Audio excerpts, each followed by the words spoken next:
नमस्कार दोस्तों, स्वागत है आप सभी का इस चैनल के एक और नए वीडियो में। और आज बात करेंगे कैल्शियम कार्बोनेट टेबलेट्स आईपी के बारे में। ये जो दवाई है इसके बारे में हम आपको पास से एक बार दिखा रहे हैं। इसमें जो एक्टिव कंटेंट्स हैं आप देख सकते हैं। कैल्शियम कार्बोनेट आईपी 1.25 यानी 1250 मिलीग्राम, ठीक है।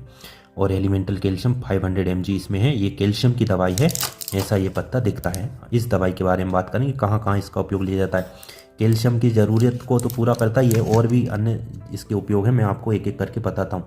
चैनल सब्सक्राइब नहीं किया है तो प्लीज़ सब्सक्राइब कर लीजिए, एक एक करके सारी जानकारी देता हूँ।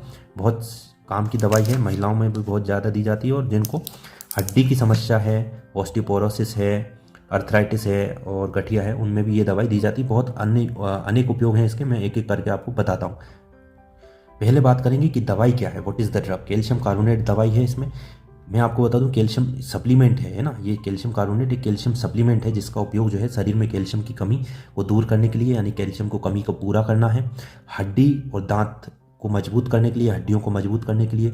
और शरीर जो है, हमारी जो हड्डियां हैं, सामान्य सी बात है, कैल्शियम से बनी है, कैल्शियम कार्बोनेट से बनी है। तो उनको जो हड्डी अच्छे से काम करे, पूरा स्केलेटन सिस्टम अच्छे से काम करे, उसको मदद करने में ये दवाई दी जाती है। शरीर में कैल्शियम की कमी से होने वाली बीमारियों को भी ठीक करने के लिए ये दवाई दी जाती है। बात करेंगे दवाई की क्लास क्या है और कैसे काम करती है शरीर में अपने। तो क्लास की बात करें तो एक सप्लीमेंट है, यानी मिनरल सप्लीमेंट दवाई के वर्ग में आती है।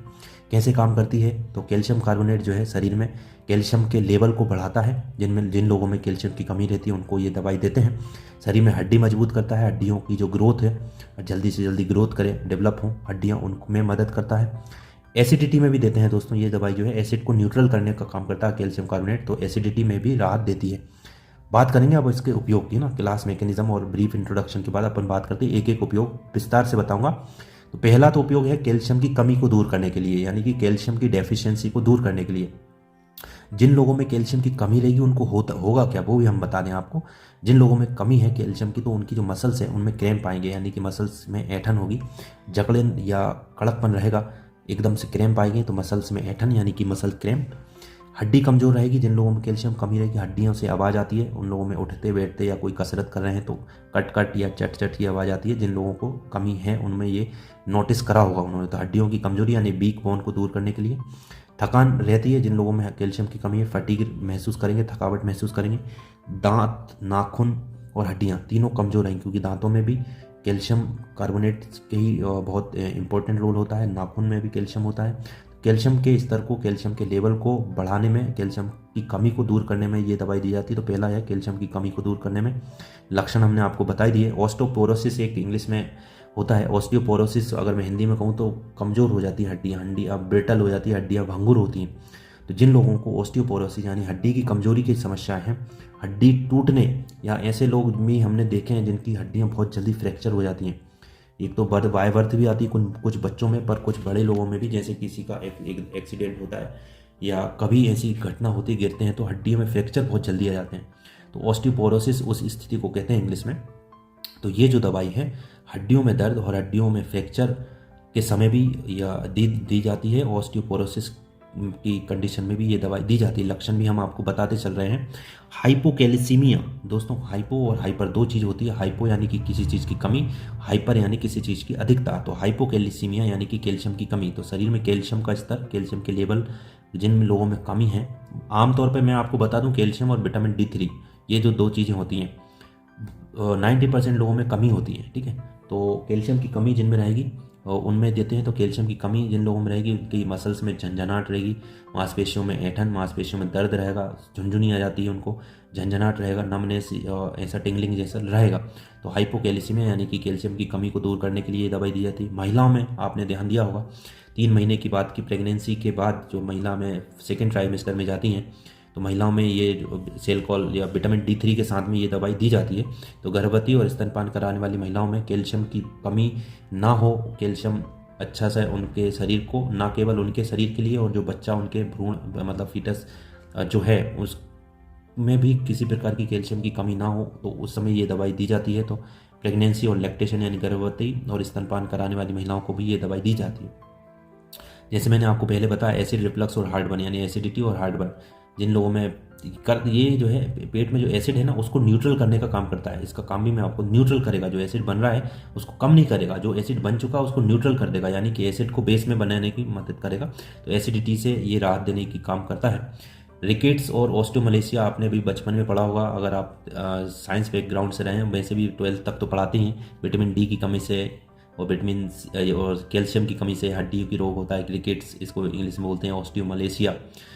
तो ये जो दवाई है उसको दूर करने में, रिकेट्स और ऑस्टियोमलेशिया जो रोग हैं उनको दूर करने के लिए, हड्डियाँ कमज़ोर ना हो उनसे, उनको बचाने के लिए, कुछ लोगों में हड्डियाँ इतनी कमज़ोर होती हैं, हड्डियाँ मुड़ जाती हैं, उनकी हड्डियाँ फ्रैक्चर हो जाती है, ब्रिटल हो जाती हैं, है ना, भंगुर होती हैं, जल्दी से फ्रैक्चर हो जाता है। तो ये जो दवाई है ओवरऑल हड्डी, कैल्शियम, एसिडिटी, महिलाओं में गर्भवती, प्रेगनेंसी, ब्रेस्ट फीडिंग वाली महिलाओं को ये दो दवाई है ओवरऑल, ये इसके उपयोग थे, मैंने आपको एक एक करके बताया। डोज की मैं बात कर दूं, आमतौर पर ये जो एक गोली है डेली दी जाती है बड़े लोगों में खाना खाने के बाद, और डॉक्टर साहब की सलाह ज़रूर लेना आपको। और बच्चों में इसका सायरप भी आता है, आधी गोली भी दे सकते हैं, वो डॉक्टर साहब डिसाइड करेंगे, खाना खाने के बाद देना है। और विटामिन डी सप्लीमेंट के साथ, जैसे मैंने आपको बात करी, D3 के साथ कॉम्बिनेशन दवाई आती है, मैं उसके पे भी वीडियो बना दूंगा। तो D3 जिसमें कॉम्बिनेशन में रहता है तो वो भी साथ में चलता है, तो बहुत इफेक्टिव काम हो जाता है और लंबे समय तक चलती है। वैसे महिलाओं में तो एक एक महीने तक, जैसे हमने बात करी जो प्रेगनेंसी के दौरान, तो ये महीने महीने की दवाई हम देते हैं, हम खुद देते हैं, आयरन, कैल्शियम, मल्टीविटामिन की दवाइयाँ। जिन लोगों को फ्रैक्चर होता है, हड्डी टूट गई है, फ्रैक्चर हो गया है, कम हड्डी की समस्या है, हड्डियों से आवाज़ आती है, तो उनमें भी लंबे समय तक महीनों महीना ये दवाई चलती है। साइड इफेक्ट की बात कर लें, जैसे कि हमने बात करी कि हर चीज़ के साइड इफेक्ट होते हैं दोस्तों, एक लिमिट में आप लेंगे तो हर चीज़ के बहुत अच्छे उपयोग हैं। लंबे समय तक कोई चीज़ का अनावश्यक उपयोग लेंगे तो साइड इफेक्ट भी आपको देखने को मिलेंगे। कॉमन साइड इफेक्ट जो है कब्ज, यानी पेट गड़बड़ हो सकता है, पेट साफ होने में दिक्कत रहेगी, पेट फूलेगा यानी ब्लोटिंग, पेट में दर्द हो सकता है, कभी कभी नोजिया यानी उल्टी जैसा लगेगा। सीरियस साइड इफेक्ट जो कि अगर लंबे समय तक, बहुत लंबे समय तक लेंगे, साल 6 महीने या उससे ज़्यादा, हाइपर कैल्शियम, जैसे हमने आपको बताया था हाइपो और हाइपर। हाइपर कैल्शियम यानी कि कैल्शियम की अधिकता ज़्यादा हो जाएगी, तो ज़्यादा अधिकता भी नहीं करनी है शरीर में हमें, है ना। शरीर जो है एक बैलेंस के रूप में चलता है, हर चीज़ का बैलेंस होना चाहिए। तो हाइपर कैल्शियम में क्या होगा, उल्टी, कमजोरी रहेगी और ज़्यादा बार पेशाब जाएगा जो व्यक्ति को अगर कैल्शियम की अधिकता है। गुर्दे में पथरी भी डेवलप हो जाती है। आपको हम बता दें, जो पथरी होती है ना वो कैल्शियम ऑक्सलेट और कैल्शियम कार्बोनेट की बनती है, जो पत्थर बन जाता है किडनी में। तो ये ज़्यादा नहीं लेना है, ये हम इसके सीरियस साइड इफेक्ट भी बता दिए। सेफ्टी प्रोफाइल की हमने बात करी है अभी, महिलाओं के लिए, गर्भवती महिलाओं के लिए सुरक्षित मानी जाती है, डॉक्टर की सलाह लेना ज़रूरी है, क्योंकि जो फीटस है उसके लिए, उसकी जो हड्डी है, उसका जो स्केलेटल सिस्टम है उसको डेवलप करने में बहुत मदद करती है। ब्रेस्ट फीडिंग में भी ये महिलाएं ले सकती हैं, बहुत सुरक्षित दवाई है, शिशु को जो कैल्शियम मिल सके इसलिए भी महिलाओं को, जो ब्रेस्ट फीडिंग महिलाएं हैं उसको, उनको दी जाती है। मार्केट में बहुत फेमस नाम से मिल जाती है आपको, सेलकॉल 500 के नाम से, कैल्शियम सेंडोस के नाम से मिल जाएगी आपको, कैल्सीरोल के नाम से आपको मिल जाएगी ये दवाई। 15 टैबलेट की और 10 टैबलेट की पैकिंग आती है, वो आप देख लें अपने हिसाब से कितनी आपको चाहिए। क्रोसियम के नाम से आपको मिल जाएगी, कैल्सी प्लस के नाम से मिल जाती है। आमतौर पर इसका जो प्राइस है 100 से 110 रुपये तक या 150 रुपये तक की आपको मिल जाएगी, और जेनरिक पे जाएंगे तो और सस्ती मिल जाएगी। सिपकाल 500 के नाम से मिल जाएगी आपको। ऑस्टियोकेल के नाम से आपको ये दवाई मिल जाएगी। टायो 60K के नाम से ये दवाई आपको, ये पाउडर के फॉर्म में भी आती है दोस्तों, बच्चों में पाउडर भी चलता है, सैसे आते हैं, बड़ों में टैबलेट ले सकते हैं। तो ये कुछ सावधानी बता दूं चलते चलते, तो अगर आपको गुर्दे की समस्या यानी किडनी की समस्या है तो आप डॉक्टर साहब को बता दें। कैल्शियम की अधिक मात्रा नहीं लेनी है ना, कैल्शियम की ज़्यादा मात्रा भी दुखदाई है, दिक्कत होगी, जैसे मैंने आपको बताया। दवा के साथ अगर अधिक मात्रा में और चीज़ विटामिन डी ना लें, है ना। तो एलर्जी अगर है तो वो डॉक्टर को बता दें। पथरी अगर पहले से है तो डॉक्टर को बता दें आप कि भाई पहले हमको पथरी है या हुई है, तो आपको डॉक्टर को बता देना चाहिए। ये थी जानकारी कंप्लीट कैल्शियम कार्बोनेट टैबलेट के बारे में। आशा करता हूँ आपको समझ में आए होंगे मेरे बनाए हुए वीडियो। समझ में हम आए ऐसे ही वीडियो बनाते हैं, सरल रखते हैं भाषा, और इंग्लिश हिंदी दोनों में जो टर्म्स हैं हम आपको बताने की कोशिश करते हैं। प्लीज़ सब्सक्राइब करें, ज़्यादा से ज़्यादा वीडियोस देखें, शेयर करें। धन्यवाद।